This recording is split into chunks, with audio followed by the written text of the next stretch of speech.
So let's go ahead and talk about the unpaid balance method. And again, here the interest is charged based on the balance at the end of the previous period. So the first thing we want to do is find the finance charge, and we use I equals PRT, where P is the previous month's remaining balance. Next, what we want to do is find the current balance or the new balance. So then we're going to add all of the charges, subtract the payments, and then add the finance charge to the previous month's balance to find the new balance. So here, on April 15th, which is the billing date, Lori had a balance of $57.88 on her credit card. She makes the following transactions during the next period. So she had a charge for some paint. She made a payment of $45. She charged some curtains and a chair, and it shows the days that all this happened.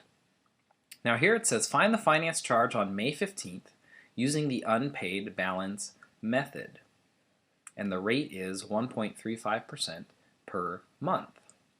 So what we want to do here is we want to take her previous month's balance. So basically we're going to take the balance on April 15th,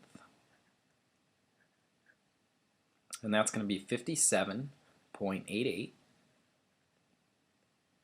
Okay, and we're going to multiply that by the rate.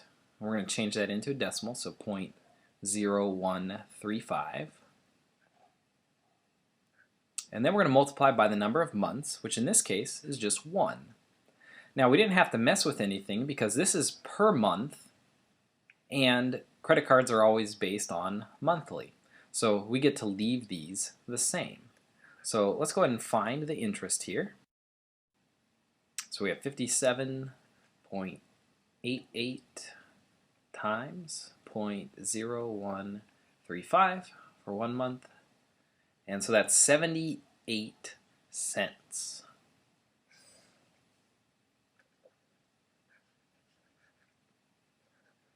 Okay, so that is the interest. All right, so let's go ahead and find our new balance on May 15th. So we had an old balance of 57.88, and that was on April 15th. And then we made a charge of 64.75. Then Lori made a payment of $45, so that's going to be minus $45. Then she charged $72.85, so plus 72.85. Then she also charged for a chair $135.50.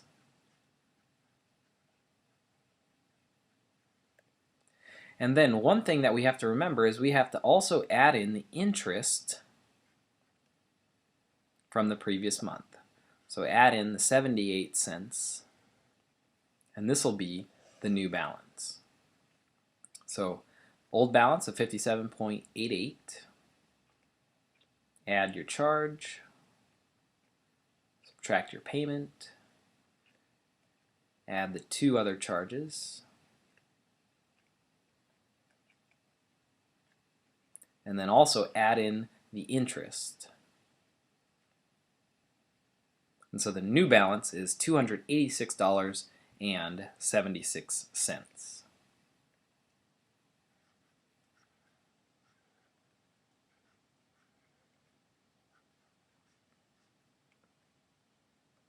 All right, now seeing that this is an open-end installment loan, this balance will just carry over to the next month. Okay, there'll be more charges, there'll be more payments, there'll be more interest, and it just kind of keeps rolling along just like that.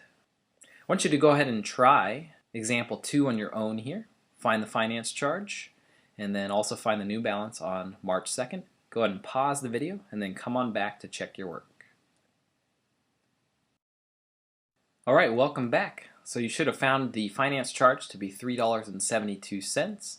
And then after adding up all the charges and making the payments and then adding your interest, you should have had a new balance of $287.64.